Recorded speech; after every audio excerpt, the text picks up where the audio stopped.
Dans leur maison, les gens veulent être dans le confort. Et la question n'est peut-être pas de savoir qu'est-ce qu'il faut faire pour être dans le confort, mais qu'est-ce que le confort? Je mettrai le trio de tête, il est là pour moi, le confort. L'humidité relative, les courants d'air et perte et captation de rayonnement.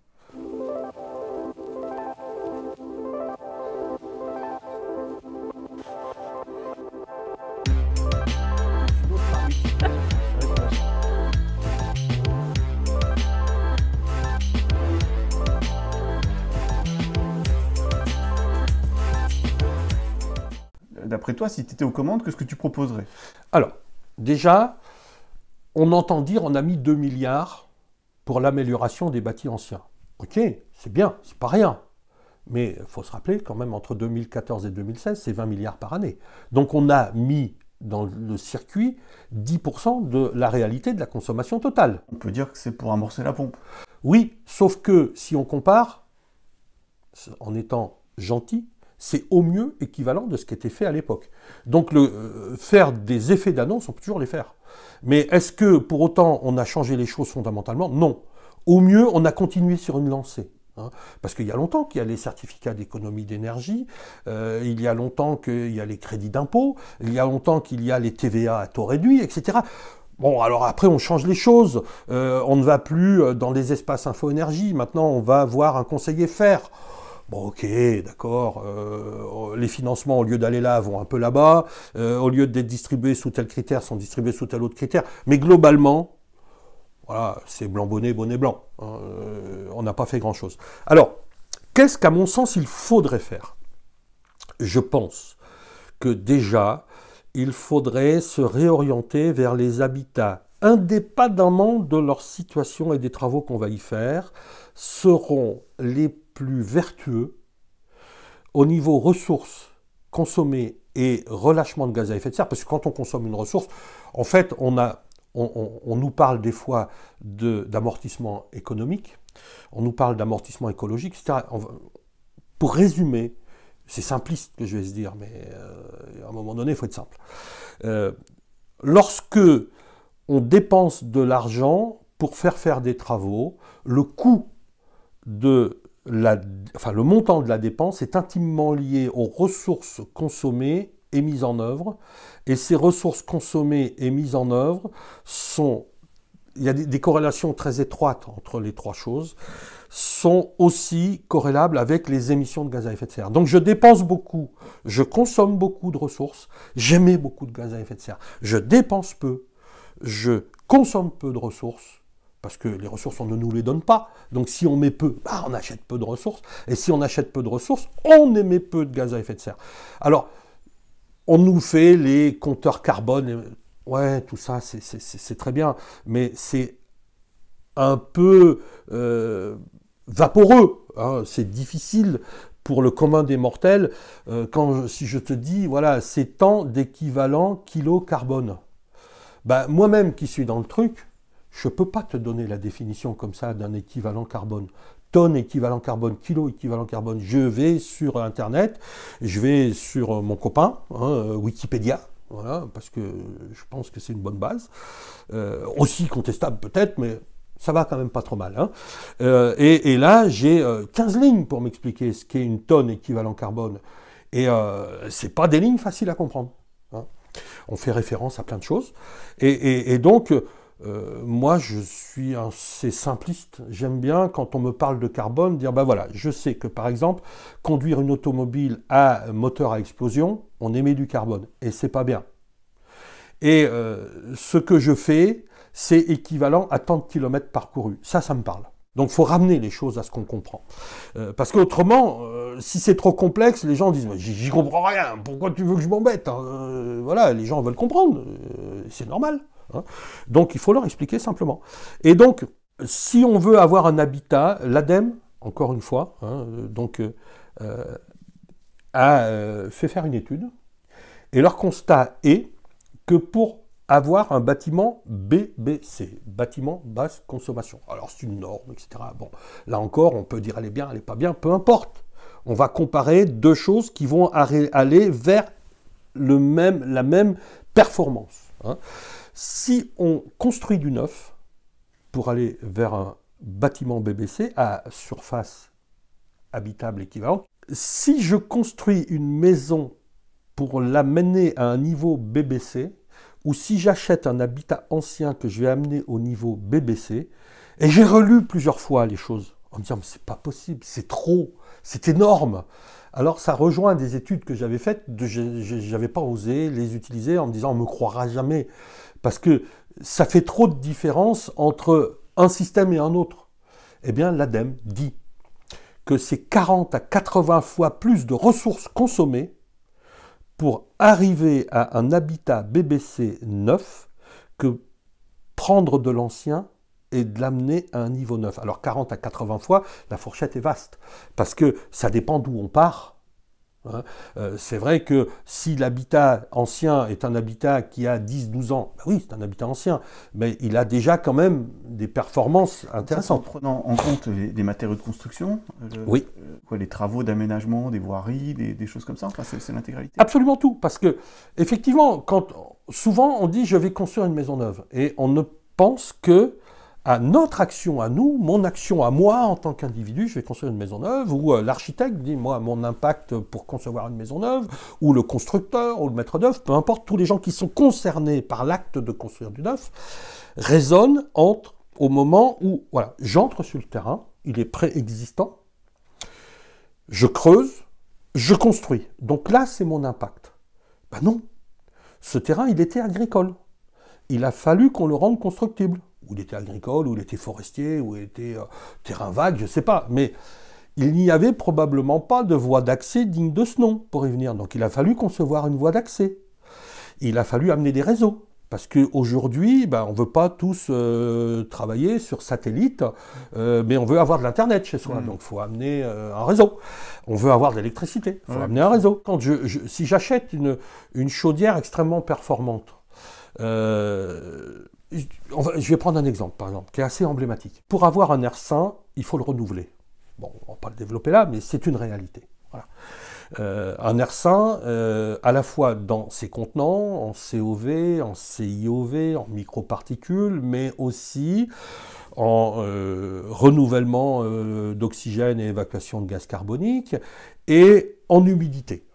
Puisque le fameux confort est lié à l'humidité relative, etc. C'est un des points forts. Donc, si je veux, et chaque jour, un individu, alors juste un chiffre comme ça en passant, qui semble assez énorme, mais un adulte, toi, moi, journellement, du fait de notre physiologie, qu'on respire, qu'on transpire, mais de nos activités, on prend un bain, une douche, on fait la cuisine, la vaisselle, la lessive, on lave le sol, etc. Tout ça va générer du changement de phase d'eau, c'est-à-dire qu'on va avoir une quantité d'eau liquide que l'on va faire transformer en eau vapeur. Et la vapeur d'eau étant ce qui va déterminer l'humidité relative.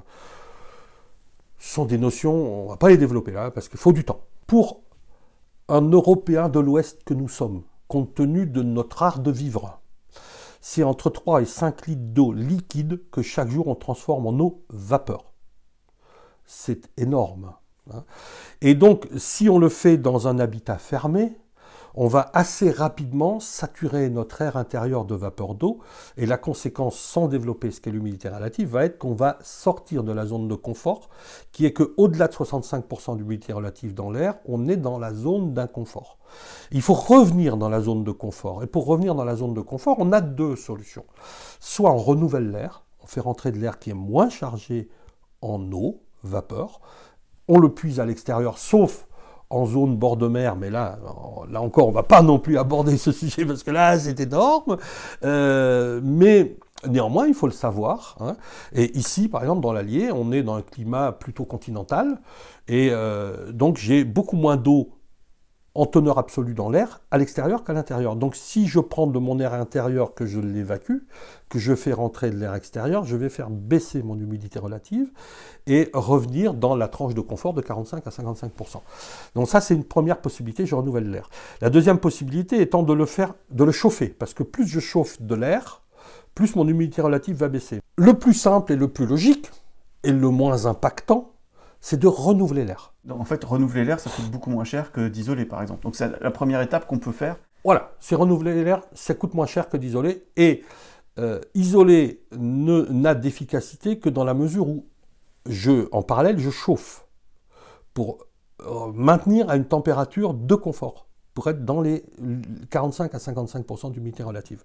Il n'y a pas que ça, mais c'est un point très important. Alors que si, au lieu de chauffer et donc d'isoler, où j'ai deux actions, dont une qui consomme de l'énergie en permanence, qui est de chauffer, si je renouvelle l'air, je vais, avec une seule action, plus facilement me maintenir dans mon niveau de confort. Et donc, tu me disais, qu'est-ce que je préconiserais? Je préconiserais ça. Je dirais la première des choses qu'on fait dans un bâtiment, on renouvelle l'air. Alors, des fois, il y en a des systèmes de renouvellement d'air parfaits. Alors à ce moment-là, on fait un petit peu d'éducation. Hein. On dit aux gens, vous arrêtez de boucher les grilles au-dessus des portes quand il fait très froid, parce que c'est précisément là que vous en avez le plus besoin. Hein. Et si vous avez une VMC qui extrait de l'air et que vous n'avez pas de grille qui entre, vous allez créer une dépression et vous ne renouvellerez pas correctement votre air. Alors une maison n'étant pas étanche, on a des fuites qui peuvent permettre de renouveler le volume, mais on n'aura pas ce qu'on appelle le balayage.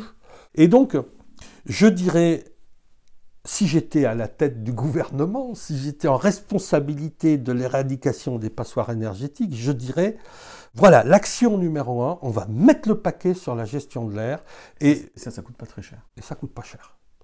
Et ça consomme peu.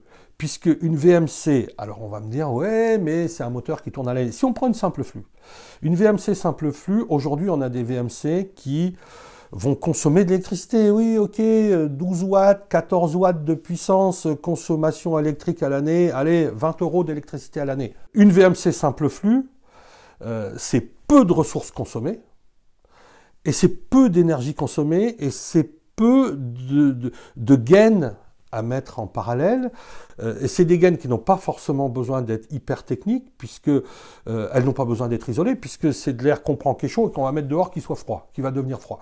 Donc, de toute façon, il va se refroidir. Donc, qu'il se refroidisse dans une gaine pas isolée ou qu'il se refroidisse quand il est dehors, c'est blanc bonnet et bonnet blanc, ça ne change rien. Et qu'on ait une condensation qui s'opère un petit peu dans les gaines, donc ça, à ce moment-là, on sait comment les installer pour évacuer les condensats. Et si cette condensation qu'on évacue bien, déjà, on va éviter d'avoir des développements de moisissures, mais imaginons qu'il y ait un petit peu de moisissures qui se développent, qui émettent des spores, la belle affaire. Les spores, de toute façon, elles sont dans un courant d'air qui va vers l'extérieur, donc on ne va pas polluer notre habitat intérieur. Et donc, renouveler l'air avec une VMC simple flux, c'est codifié, les volumes de renouvellement. Alors, on peut contester que ce soit les mêmes l'été et l'hiver, etc. Peu importe. Mon propos n'est pas ici de dire que la législation n'est pas bonne en ce qui concerne les volumes de renouvellement d'air. Elle est de parler des systèmes. Hein. Et une simple flux installée, ça vaut 1000 €, quoi. Je le fais à la louche, mais c'est ça. Et ça consomme très peu de ressources à la fabrication, très peu de ressources à l'installation, parce qu'on parle d'énergie grise aussi. Hein. Énergie grise, c'est l'énergie nécessaire pour fabriquer un élément. Mais cet élément, quand je vais le mettre en œuvre, en tant qu'ancien patron, qu'est-ce que je faisais quand j'envoyais mes ouvriers? Je leur disais, tu passes à la pompe, tu mets du gasoil dans le fourgon, tu vas faire ton boulot, ce midi tu vas aller manger au restaurant avec ton collègue, et ce soir vous allez rentrer. Voilà. Je suis désolé, mais tout ce qu'ils auront consommé dans la journée, que ce soit du gasoil, la fabrication de mon fourgon, son entretien, la nourriture des gars, etc., tout ça, c'est à mettre en compte. Et si je pars sur un système simple, on entend parler de high-tech, de low-tech, si je reste dans le low-tech, je vais forcément avoir un impact carbone moindre. Et mon objectif serait, si j'étais au gouvernement, la plus haute performance avec le plus faible impact. C'est ça que je ferais en premier. Et ça n'est pas ce que je vois se faire. Et ça me fatigue, ça m'énerve, je ne supporte pas ça.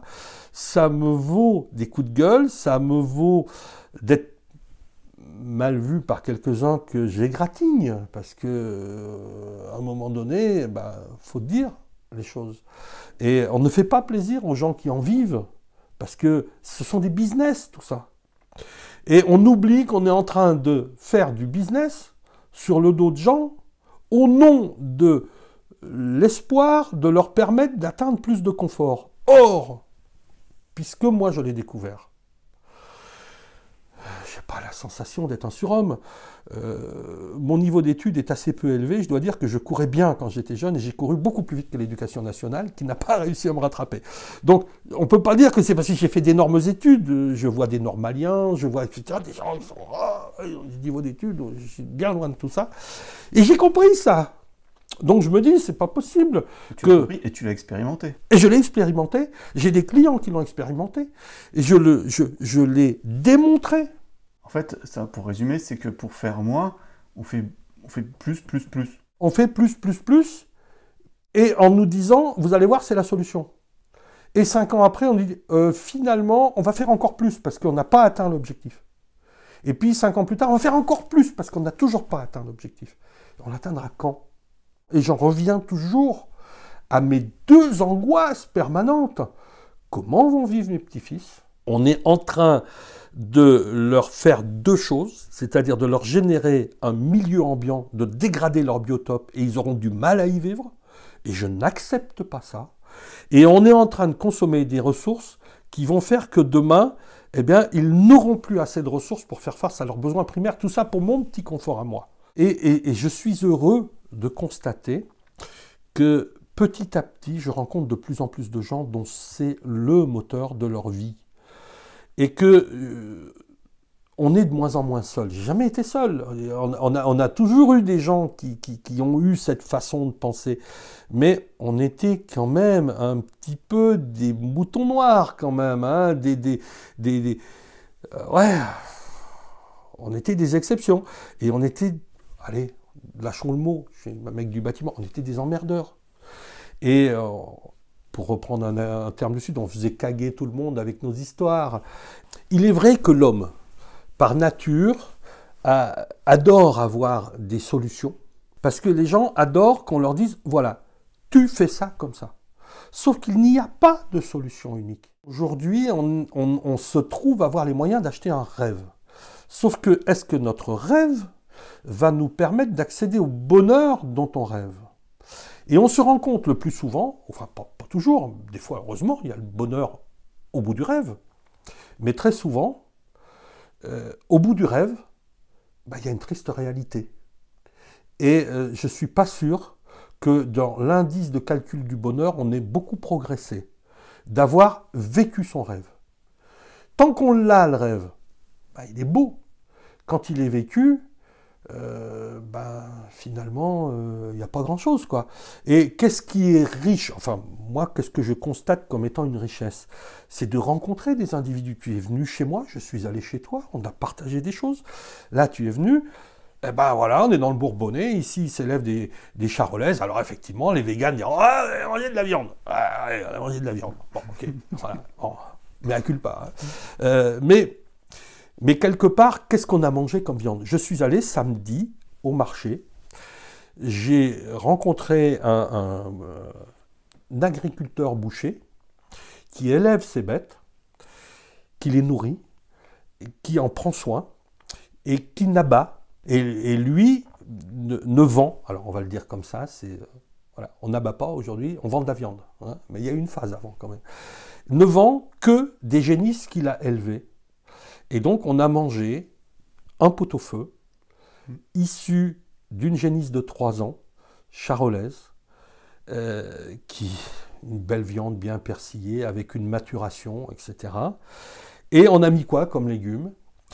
Des carottes de mon jardin, des poireaux que j'ai achetés à un petit maraîcher bio, là, sur le marché, des tomates vertes qui ne mûriront plus de mon jardin. J'ai acheté aussi un rutabaga parce que j'en avais pas, des poireaux. Et donc, ce pot-au-feu, il y avait des patates que j'ai ramenées de chez ma fille. Le simple, on l'a cuit comment? Pour me chauffer, ma maison, c'est un vieux fourneau à bois.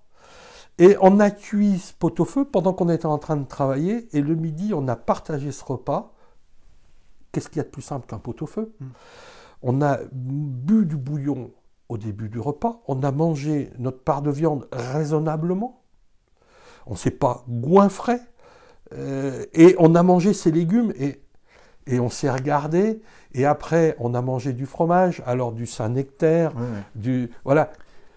On a mangé ça avec du pain bio, j'ai François, mon boulanger, j'achète... Tu veux dire quoi? C'est que... Mais on a mangé du bon, on a partagé quelque chose de bon, on a vécu un temps fort.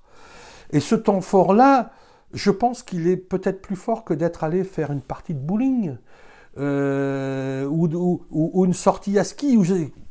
Je dis pas qu'il n'y a pas de temps fort autre que la bouffe. Ouais.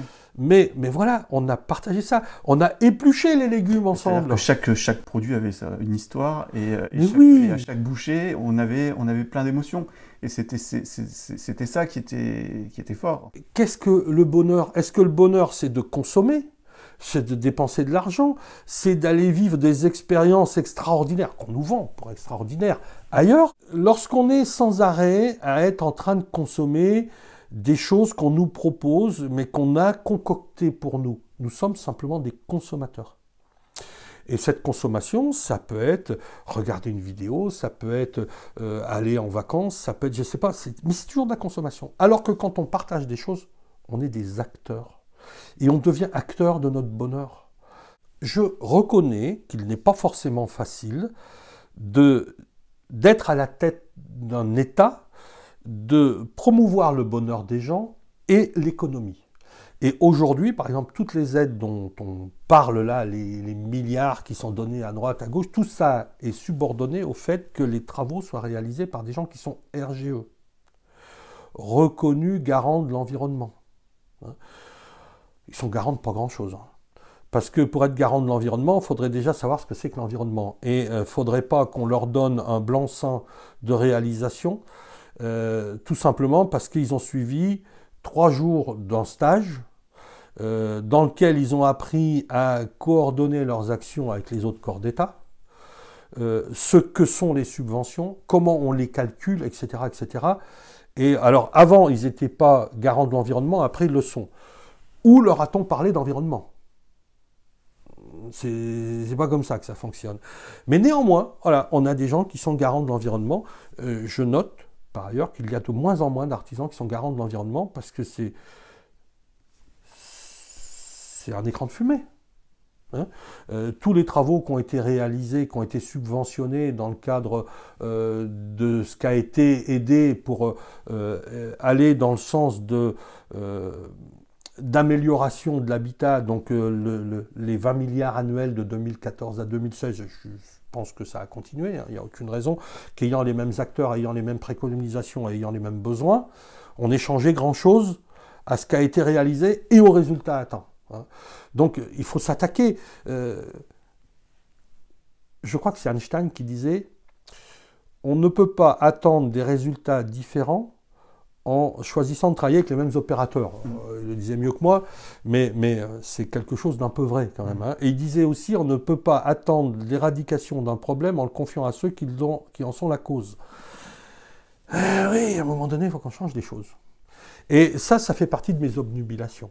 Dans leur maison, les gens veulent être dans le confort. Et la question n'est peut-être pas de savoir qu'est-ce qu'il faut faire pour être dans le confort, mais qu'est-ce que le confort? Et le confort, il y a plusieurs critères, parce qu'en plus le confort c'est du ressenti. Le ressenti, c'est pas une équation. C'est chaque individu a son ressenti par rapport, par exemple, à la douleur.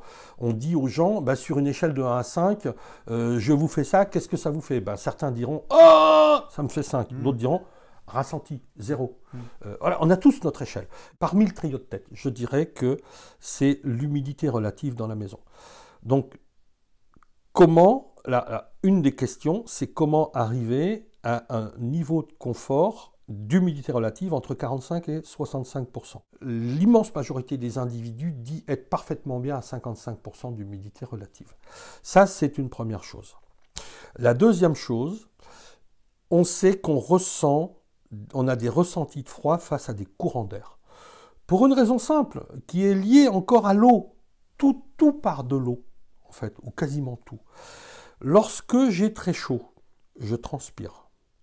Cette transpiration, du fait de la chaleur environnante, va s'évaporer. L'évaporation, c'est un changement d'état de l'eau qui consomme de l'énergie. Et donc qui est lié à l'enthalpie de l'eau. Alors c'est des mots très compliqués, mais on fera tout ce qu'il faut pour expliquer tous ces mots-là. On proposera des choses. Parce que je pense que les gens ont besoin de comprendre les choses. Et donc, lorsque j'ai très chaud, je transpire. Si je transpire et que je me mets dans un courant d'air, j'ai un sentiment de confort.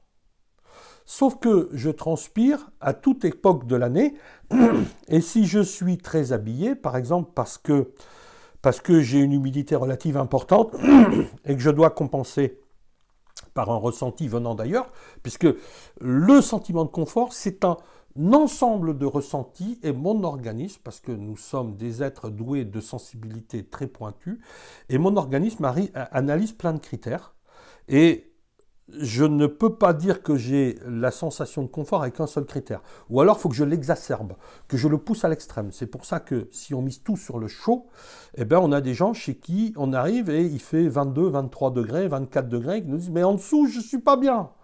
Ben oui, parce qu'on a tout misé sur la chaleur. Alors cela, il faut qu'on mise tout sur l'isolation, hein. Ça c'est clair, parce que là, ça va coûter cher, ça va polluer beaucoup. Mais si on explique à ces gens-là que une meilleure humidité relative, à une température faible, ils seraient dans le niveau de confort. Ben, ils chaufferont moins. Le fait de ressentir un courant d'air, c'est un signal fort que nous donne notre organisme en disant tu es dans un courant d'air, donc tu vas provoquer une évaporation de ton eau que tu as en surface, parce qu'on transpire toujours. Hein. Et donc, qu'est-ce qui nous informe de ce courant d'air? On a pas mal de systèmes, dont nos poils. Et les femmes, par exemple, sont très sensibles au courant d'air, pour une raison simple, elles ont autant de poils que nous. Le poil étant beaucoup plus fin, le moindre courant d'air va le mettre en vibration. L'ensemble de l'analyse va dire à la dame, attention, tu es dans un courant d'air. Et l'info, l'homme n'aura moins. Et donc sera moins sensible au courant d'air. Donc, éradiquons les courants d'air. On sait qu'on perd l'immense majorité de nos calories par rayonnement. On entend beaucoup parler de rayonnement. Alors là aussi, il faudrait un temps considérable. J'ai une petite vidéo qui explique ça. On la mettra en lien. On la mettra en lien, voilà. Et donc, le rayonnement, c'est l'infrarouge qui nous importe. Hein. Il y a plein de... Le rayonnement lumineux, donc c'est le spectre complet de l'arc-en-ciel. Hein. Il va de l'ultraviolet à l'infrarouge. Hein. Et donc, nous, ce qui nous intéresse pour le confort, c'est les infrarouges. Hein. C'est ceux-là que l'on perd, où on perd le plus de nos calories à nous. Lorsque l'on veut revenir pour compenser ces pertes, idéalement, il faudrait les recapter par infrarouge. Donc l'infrarouge est lié à quoi? Il est lié à la nature de surface de mes parois. C'est pour ça que, entre autres, la pierre a une effusivité, donc ce qui est marqueur, enfin ça s'appelle l'effusivité.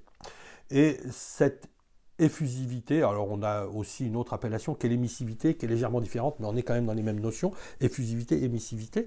Et donc on a des matériaux, la laine, une effusivité très intéressante, le bois a une effusivité intéressante, les enduits à base de chaux ont des effusivités intéressantes, les enduits à base de terre ont des effusivités intéressantes, la pierre non, le béton non.